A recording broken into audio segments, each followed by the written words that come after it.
The snow was falling in thick silence that night, muffling the world around the dense forests of East Prussia.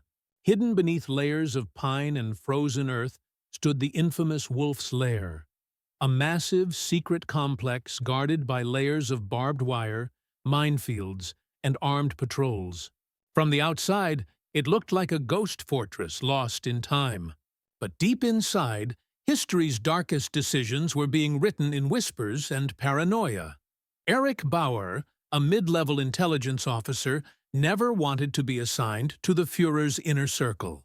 He was sharp, quiet, and knew how to keep his mouth shut, qualities that got him noticed by the wrong kind of people. They told him it was a promotion, a chance to serve directly under greatness, they said. But Erich had seen enough of greatness to know that it often wore a mask. He arrived at the Wolf's Lair on a stormy evening in 1943. The place reeked of cigarette smoke, damp stone and tension thick enough to slice with a knife. Men walked quickly with their eyes down. No one spoke unless spoken to. And everywhere, pictures of Hitler, red banners, cold eyes watching. Erich's first task was to monitor radio transmissions from Berlin and translate coded messages coming through the Eastern Front. But soon something didn't feel right. He noticed subtle differences in the messages. Certain names appeared repeatedly: Dietrich, Hauser, Wolf, but not in any official chain of command. These names showed up in private communiques routed directly to Hitler's quarters. One night, while working late, Erich intercepted a strange message, just a single line in Latin: Fiat voluntas eius, sanguinem non rationem, let his will be done. Blood, not reason. He brought the note to his superior, Major Kruger, a stiff man with glassy eyes and a handshake like ice. Kruger read it without blinking and said, "It's not your concern. You'll learn that the Führer has his own channels." Erich didn't sleep that night. The next day, he spotted a man he hadn't seen before. Tall, pale, and dressed in an unusually plain gray coat. No insignia, no rank. He walked directly into Hitler's quarters without being stopped. The guards saluted him with too much respect, like he wasn't just a guest, but someone feared even more than the Führer himself. Who was that? Erich asked a fellow clerk. The man hesitated before whispering, "They call him the architect. He designs the future." What kind of architect walks into Hitler's chamber with no documents, no maps? "He doesn't build buildings," the clerk said. "He builds ideas." After that, things started to unravel. Men began disappearing. One translator hanged himself. At least that's what the official report said. Another officer was found dead in the woods, his throat slashed open by wolves. But everyone knew there hadn't been wolves in that part of Prussia for years. Erich began keeping a journal, hidden behind a loose stone in his quarters. He wrote everything he saw, every odd detail, hoping it might one day explain the madness that was growing all around him. And then came the night he was summoned. The guard knocked on his door just past midnight. "The Führer wants you." Erich's heart thudded. He had never met Hitler directly, never even been in the same room. Most of the men at the Lair hadn't. The Führer was a ghost with a voice, echoing through loudspeakers and tightly controlled appearances. To be summoned meant one of two things: a reward or a disappearance. They led him through the concrete halls, past restricted doors and blacked-out windows. At the end of the corridor was a large metal door with a red swastika painted over it. The guard turned to him and said coldly, "Don't speak unless he speaks to you. And whatever you see, you never saw." The door creaked open. Erich stepped inside, and what he saw made his stomach turn cold. It wasn't just Hitler waiting. It was 6 men in the room. None of them wore uniforms. They sat around a long oak table with maps and documents spread before them. Their faces were blank, their eyes sharp like razors. And at the head of the table, half shrouded in shadow, sat Adolf Hitler, staring at Erich like he already knew everything about him. Bauer, he said, voice low and slow. Tell me what you know of the old bloodlines. Eric froze. He hadn't told anyone. But somehow, they already knew. Eric stood frozen. His breath caught somewhere between fear and disbelief. The room was too silent, like the air itself had gone still in the presence of those men. The walls, though made of concrete, felt alive, almost breathing. The coldness didn't come from the temperature, but from something deeper, something old. Sit, Hitler commanded, gesturing toward an empty chair near the far end of the table. His voice wasn't raised, but it filled the room like thunder behind glass. Eric sat down slowly. His mind was racing. Old bloodlines? Why had the Führer asked him that? One of the 6 men leaned forward. He had a gaunt face, hollow cheeks, and dark eyes that didn't blink. You were born in Thuringia, he said, near the ruins of Hainichen Abbey. Do you know what lies buried beneath it? Eric swallowed hard. His grandfather had once told him stories, whispers, really, of strange rituals and underground chambers hidden beneath the old monastery. But those had been drunken ramblings, nothing more. It's just an abandoned ruin, Eric said quietly. The room fell silent for a moment. Then Hitler smiled. Not a kind smile. A predator's smile. You think we built this lair in East Prussia for military reasons? He said. No, Bauer. The war is just a shadow. The real war is under our feet. He gestured to the floor, and one of the silent men pressed a hidden switch on the wall. With a low rumble, a section of the floor behind Hitler's chair slowly opened, revealing a spiral staircase that descended into utter blackness. Come, Hitler said. Eric hesitated, but the pressure of the other men's stares pushed him up. He followed Hitler and the 6 shadowy figures down into the darkness, one creaking stone step at a time. The deeper they went, the colder it got. Not the kind of cold that came from air, but the kind that crawled inside your bones and whispered to your blood. After what felt like forever, they reached a stone corridor lit only by torches in iron brackets. The walls were covered in carvings, old runes, impossible geometry, and symbols that made Erica's skin itch just looking at them. At the end of the corridor was a chamber, and in that chamber, the horror began. 6 stone pillars circled a massive table of black marble. On the table lay a corpse, or what looked like one. Its skin was gray, stretched tight over the bones, with eyes sewn shut, and mouth wide open as if frozen mid-scream. Strange metallic wires ran into its chest, connected to a humming generator. The thing's chest rose and fell slightly. It was breathing. What? What is that? Eric whispered. One of the men responded flatly, An old god. Forgotten by man, but not by us. Another added, We feed it knowledge, history, and blood. Eric stumbled backward, bile rising in his throat. Hitler placed a hand on the table and leaned in close to the corpse, speaking in a language Eric didn't understand. Guttural, broken, ancient. The corpse trembled slightly, and its mouth twitched, a low whine escaping like a child crying in a dream. We call him der Älteste, Hitler said. The eldest. Long before this war, long before the Roman Empire, before even the pharaohs, he ruled, and he will rise again. Eric's legs nearly gave out.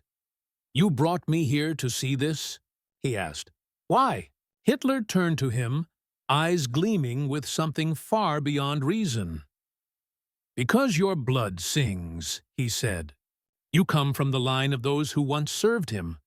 The Brotherhood of the Flame, it runs in you. Eric shook his head violently. No, I'm just a translator, an officer. I don't believe in this madness. Hitler's face twisted, not in anger but disappointment. You will, he said coldly. Before the Red Army arrives, before the bombs fall, you'll believe, or you'll join the rest of the unbelievers, in the pit.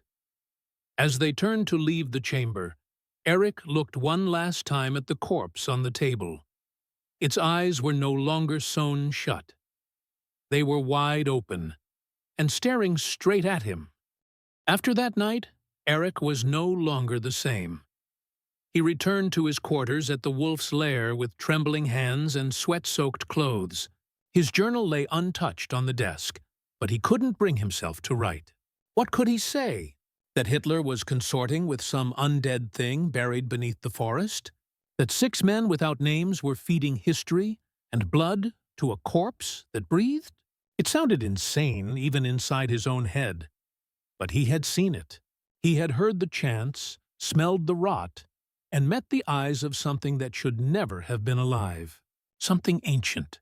Something watching. Sleep never came that night. Every creak in the walls, every footstep in the hallway made him jump. There was no peace in the wolf's lair. Only whispers, and the growing sense that something below was waking up. The next morning, everything appeared normal on the surface. The officers moved in their routines. The guards patrolled the perimeter, and Hitler remained locked away in his private quarters. But Eric saw the signs, the subtle changes. The air felt thicker. Men spoke less, and one by one, those closest to the Führer began showing signs of decay. Not physically, but mentally.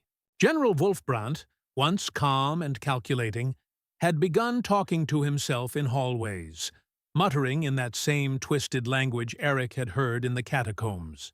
He scratched symbols into walls with his fingernails until they bled. Then there was Heinrich Voss, a technician who'd worked near the communication towers. Eric found him wandering the woods one night, barefoot, eyes wide, whispering, "The black table is hungry. It's always hungry." They found him dead 2 days later, floating face up in a frozen creek, his body untouched, but his eyes gouged out. The official report said suicide. Everyone knew it wasn't. Eric began researching everything he could. Any file, any scrap of information that mentioned Der Älteste or the Brotherhood of the Flame. It was hard. Most of the records were buried, redacted, or simply gone. But there were traces, a reference in an old SS folder to Project Nachtlicht, Nightlight, supposedly an occult experiment to light the mind of the Aryan soul. But the files stopped abruptly in 1940. Another file listed known names of the inner circle. One caught his eye, the architect. No rank, no record of birth, no service number. Just a note, answers only to the Führer. Allowed full access to restricted zones. Avoid contact. Eric remembered that face, dead pale, cold as porcelain, and suddenly felt like he was being watched even in his own head. That night, he returned to the chamber below the wolf's lair alone. He didn't know why. Maybe it was obsession. Maybe it was madness. But something inside him was pulling, dragging him back to that black altar. The metal door was unlocked. The spiral staircase greeted him with the same still, bitter air. Torchlight flickered eerily along the walls. But this time, the chamber was empty. The corpse was gone. Only the table remained, wet with dark stains that had not yet dried. And in the silence of the room, he heard something, footsteps behind him. He spun, heart hammering, but saw no one. Then, a whisper, so close to his ear it felt like breath. "We remember your blood." Eric stumbled backward. Shadows danced wildly across the wall. The torches flared suddenly, the flames shooting high. And for just a second, he saw it. A figure crouched in the far corner of the chamber. Too long, too thin. Watching him, he ran, up the stairs, through the corridors, until he collapsed in his room. He locked the door and fell to the floor, shaking. His skin itched. His teeth ached. It felt like something had touched him. Something inside. He washed his face in the basin, but when he looked into the mirror, His eyes weren't the same color anymore. They had turned a sickly shade of yellow, and deep inside his mind, something laughed. After that night, Eric was no longer the same. He returned to his quarters at the wolf's lair with trembling hands and sweat-soaked clothes. His journal lay untouched on the desk, but he couldn't bring himself to write. What could he say? That Hitler was consorting with some undead thing buried beneath the forest? That 6 men without names were feeding history and blood to a corpse that breathed?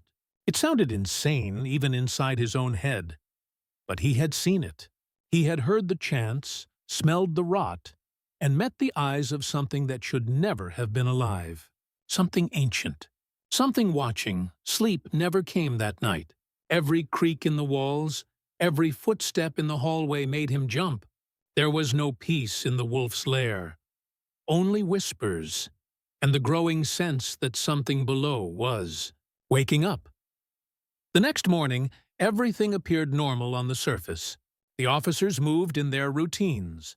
The guards patrolled the perimeter, and Hitler remained locked away in his private quarters. But Eric saw the signs, the subtle changes. The air felt thicker. Men spoke less, and one by one, those closest to the Führer began showing signs of decay. Not physically, but mentally. General Wolfbrandt, once calm and calculating, had begun talking to himself in hallways, muttering in that same twisted language Eric had heard in the catacombs. He scratched symbols into walls with his fingernails until they bled. Then there was Heinrich Voss, a technician who'd worked near the communication towers. Eric found him wandering the woods one night, barefoot, eyes wide, whispering, "The black table is hungry. It's always hungry." They found him dead 2 days later, floating face up in a frozen creek, his body untouched, but his eyes gouged out. The official report said suicide. Everyone knew it wasn't.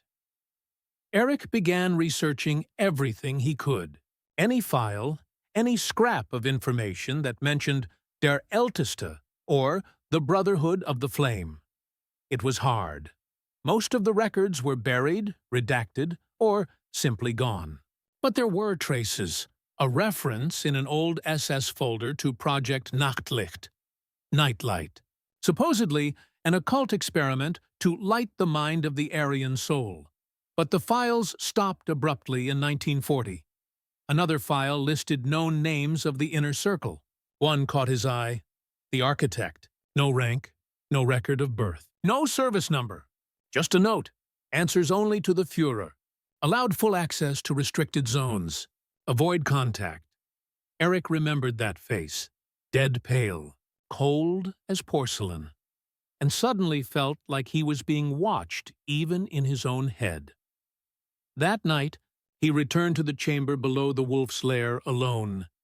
He didn't know why. Maybe it was obsession. Maybe it was madness. But something inside him was pulling, dragging him back to that black altar. The metal door was unlocked.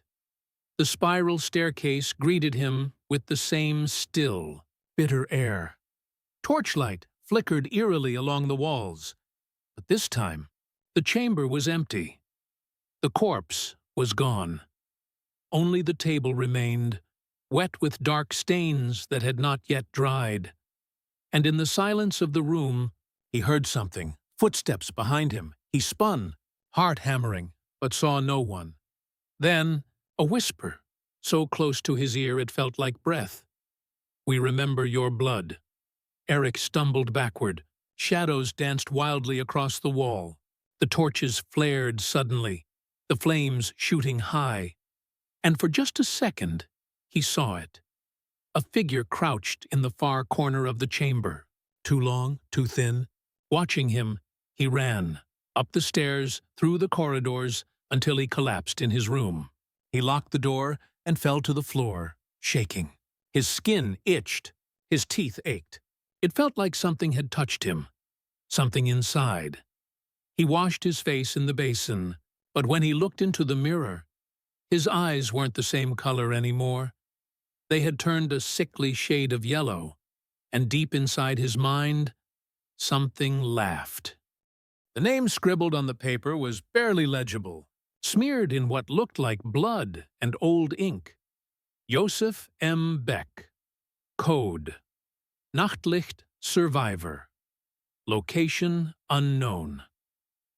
Eric stared at it for hours that night, clutching the note like it was his last tether to reality.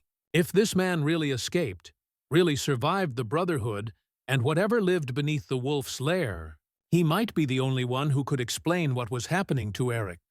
Why his reflection didn't blink anymore, why his dreams bled into his waking hours, and why his body ached like something inside him was growing, something not human. But he didn't know how to find Joseph. And Kruger, the only one who might have helped, was gone, vanished into the shadows of the lair like so many others before him. The next morning, the routine at the compound resumed as if nothing had happened. No mention of the man who had torn out his own throat. No trace of Kruger. Only cold eyes and whispered orders. Then, just after midday, Eric was summoned, not by Hitler, by the architect. They came for him in silence. Two black-suited men with no ranks, no names. Their footsteps didn't echo, and they didn't speak a word as they escorted him deep into the restricted wing of the bunker. Past rooms he didn't know existed, past locked doors and metal grates. And then they stopped at a tall, narrow door made of solid black iron. One of the men opened it. Eric stepped inside. The room was unlike anything in the compound. No stone, no cold concrete. It was warm, too warm. The walls were covered in deep red velvet, like a theater or an old church. Candles flickered all around, casting long shadows that didn't seem to move right. At the center stood the architect. He looked the same, tall, pale, his face so smooth it almost didn't look real, like a statue brought to life. His eyes were milky white, but somehow they saw everything. "You've been touched," the architect said calmly, like commenting on the weather.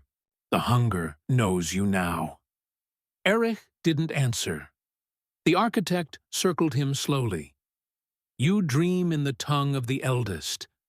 You walk among the living, but your shadow has already been claimed." He stopped and leaned close. "Do you feel it yet? The itch behind your teeth? The burning in your thoughts?" Eric clenched his jaw. "What do you want from me?" The architect smiled, just barely. "To explain, because soon you won't remember who you are unless someone tells you." He gestured toward a massive tapestry on the far wall. It showed a great war, but not one from history books. This was ancient. Men with swords fighting beasts that had no faces, a black sun hanging above them, and beneath the earth, a figure sleeping in chains of flame and bone. "The war above is just distraction," the architect said. "Hitler's ambition? A mask? The real goal has always been the awakening." "Of what?" Eric asked, though he already knew. "The eldest," the architect replied. "The first and final king, buried when the stars last died. He ruled before man walked upright, before fire, before God." He paused, letting the weight of those words sink in. Hitler was chosen not for strength, not for intellect, but for his willingness to obey the voice beneath the world. Eric shook his head. "That's insane. He's a dictator, a lunatic. But this is myth." The architect stepped close, so close Eric could smell the strange herbs on his breath. "Tell me, do myths look back at you in the mirror? Do they speak in your sleep? You carry the mark, Eric Bauer. The same blood as those who served the flame long ago. That's why the hunger calls to you." He handed Eric a book, old, leather-bound, no title. Inside are the rites, the names of the 6 who feed him, and the truth of what Hitler plans to unleash before this war ends. Eric opened it briefly and almost screamed. The first page was written in blood. The second was in his own handwriting, but he had never written it. He dropped the book. "You're already changing," the architect said gently.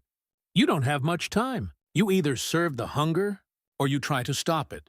But know this, either path leads to blood."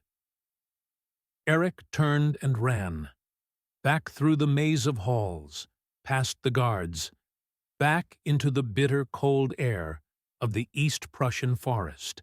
He collapsed behind the barracks, gasping, shaking, in his coat pocket somehow. The book remained, as if it had never left his hands. He opened it again, trembling, and on the third page was a list. The snow was falling harder now, not white, red. It wasn't real, Eric told himself as he ran through the compound, the leather book still hot in his hands, its pages squirming like they wanted to be opened. It wasn't blood falling from the sky. It wasn't his name etched in the list of the 6. It couldn't be. But deep down, he knew better, because something inside him had changed. He could hear things now, not voices, but pulls, whispers buried beneath language, footsteps inside his skull, memories that weren't his clawing their way up from the pit of his mind. Something was crawling through, his blood like fire made of teeth. The architect, who had told the truth, he was changing. He had, until the next full moon, 3 nights, before he either joined them or was sacrificed to the thing under the Lair. Because Hitler's final plan wasn't conquest, it was ascension. He didn't want to believe it, but the book didn't lie. And when Eric finally read it, truly read it, the horror became complete. The war, the death camps, the bloodshed, they weren't tools of dominance. They were rituals. Every city burned, every corpse stacked in mass graves, all part of a greater offering, a blood tithe, a soul tithe. And now the final stage was coming, at the heart of the wolf's lair. At midnight, under a total eclipse. And Eric? He was the final key. He didn't know who to trust. Everyone around him wore a mask. The guards, silent, cold-eyed. Officers who had been loyal for years, now muttering in sleep, bleeding from their ears, scratching runes into their own skin. The Brotherhood was everywhere. And worse, the eldest was waking up. The air vibrated at times, like the sound of a deep cello string under the earth. The animals were gone. No birds, no wolves, no life outside the fences anymore. Only eyes in the forest. Watching. Waiting. Eric decided he had to escape. Somehow. Even if it meant dying in the minefields. But before he could run, he needed one thing. Joseph M. Beck. The name Kruger had left him. The last man who escaped. He went into the old archives. Off-limits. Forgotten. Dust-thick air. Metal drawers. Yellowing paper. He searched for hours. Nothing. Until he found it. A black file with no markings. Inside, one photo. Joseph Beck, 1938. Eyes wide with terror, holding what looked like a burnt crucifix, and one single line beneath it. Escaped during Nachtlicht test. Detained at Facility 9, Eric's hands went numb. Facility 9. He'd heard rumors. An abandoned psychiatric compound about 10 kilometers east, supposedly shut down after a fire. But some said the fire was no accident. Some said the fire didn't kill anyone. It kept something in. He made his decision. He'd break out, get to Facility 9, find Beck, expose the ritual, stop Hitler, or die trying. That night, he prepared. Stole a rifle, ammunition, canteen, a single vial of cyanide, just in case escape wasn't an option. Then he snuck past the patrols, through a drainage tunnel, into the snow-choked woods. But the forest was wrong. The trees moved, not with wind. They shifted, rearranged themselves like a maze. The shadows had eyes, long arms, flickering mouths with no faces. One whispered his name. Bauer. He ran, fell, got back up, ran again, and finally, as the moon cracked through the clouds, he saw it. Facility 9. A collapsed building of charred stone and twisted iron gates. Windows shattered, snow piled against the walls. But something inside still burned. A faint orange glow from the basement windows. Eric climbed through a hole in the wall and dropped into the dark. The smell hit him first. Burnt flesh. Old blood.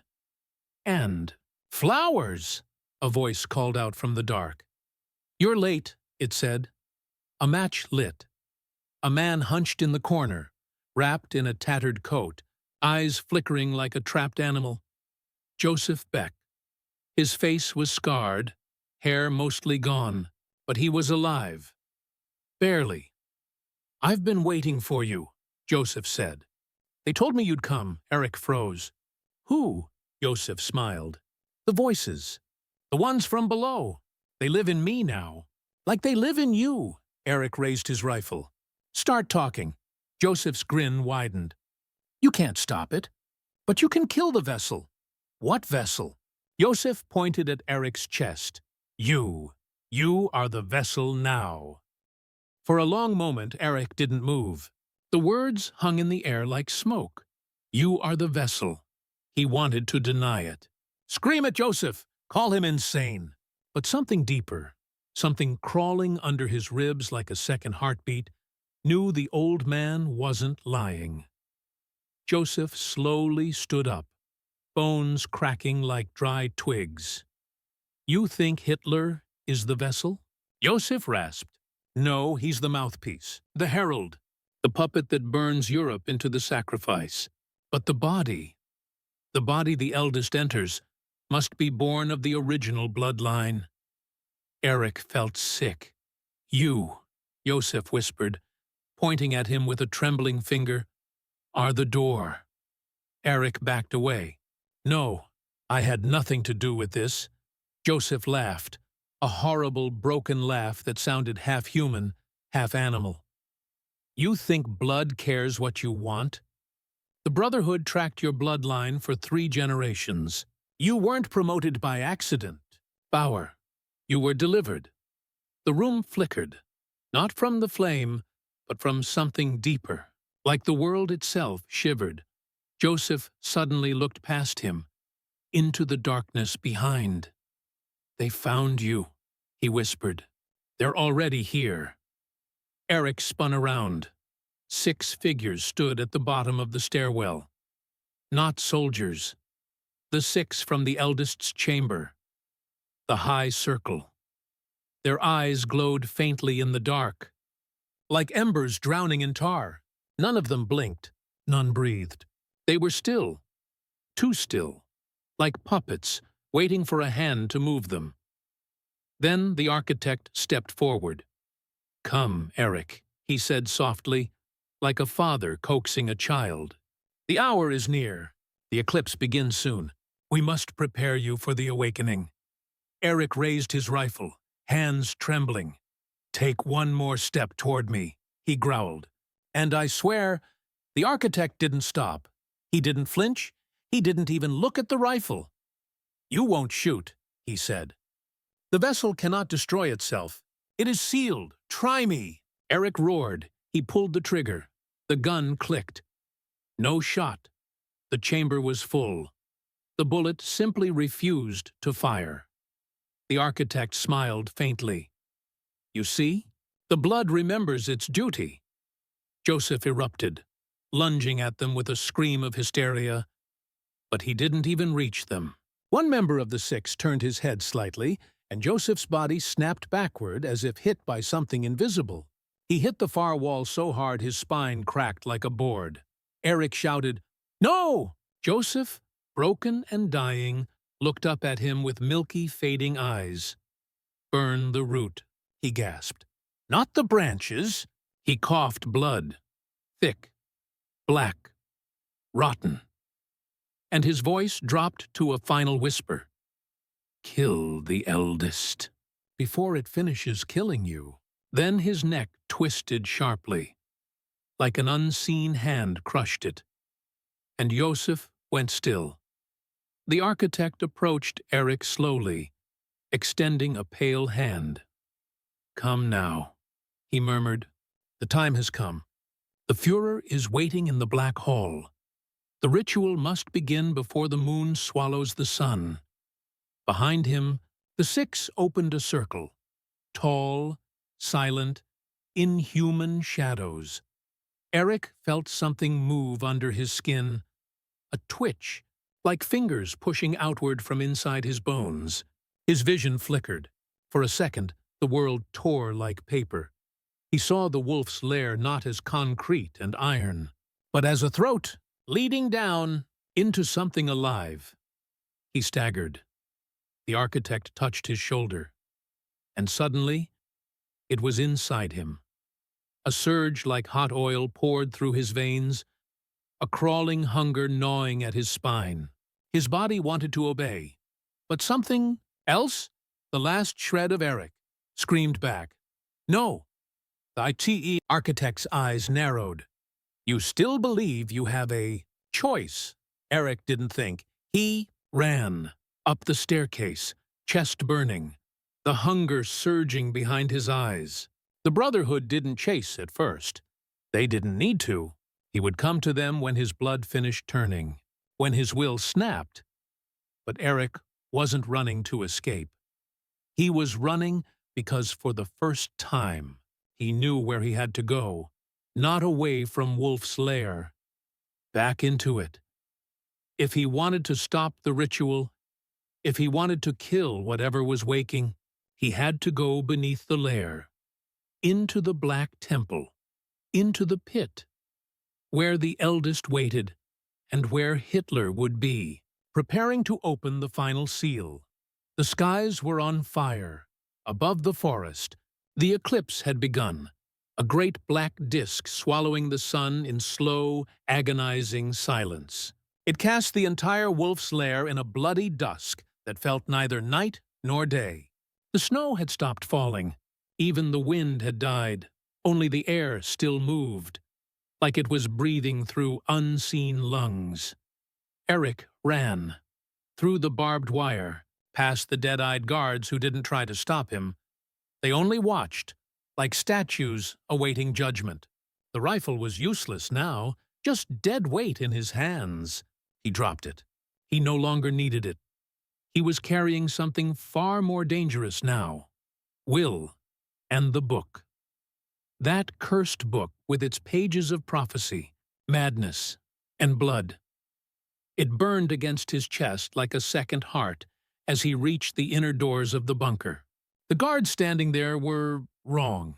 Their eyes were sewn shut with black thread. Their mouths hung open, whispering in reverse. When he walked past them, they didn't move. They only smiled. Inside, the halls pulsed like veins. Torches flickered with no flame. The walls ran with moisture, not water, but a thick black oil that smelled like something ancient had died 1,000 times over. The architect was waiting. Alone.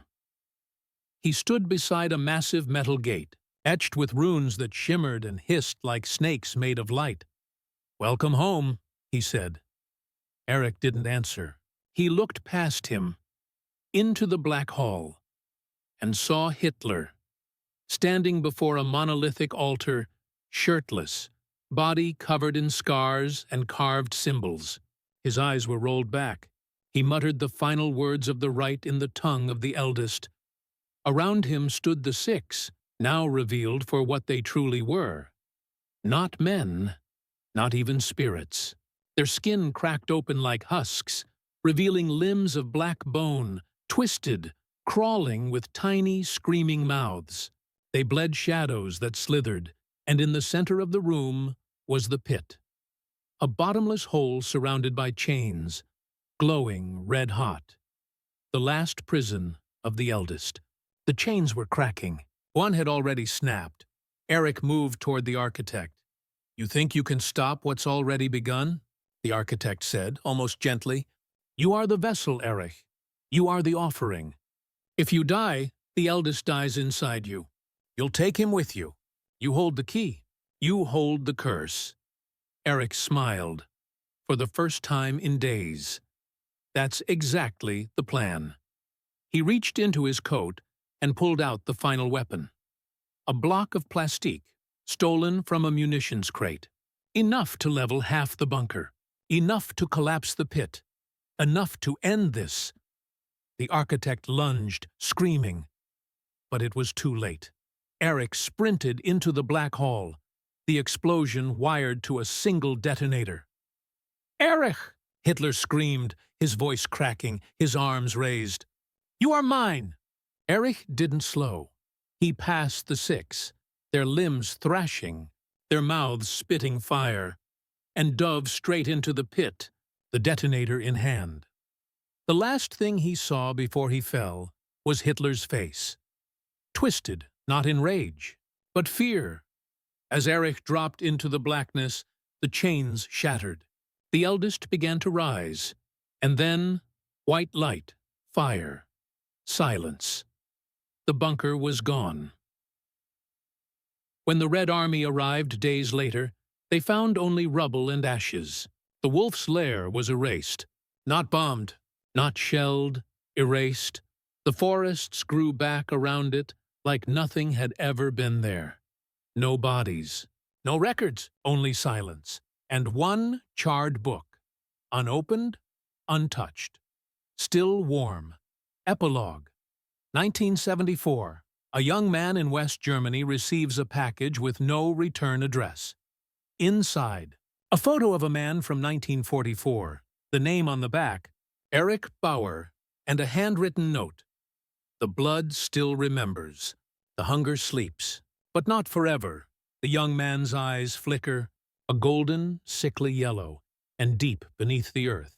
Something stirs again.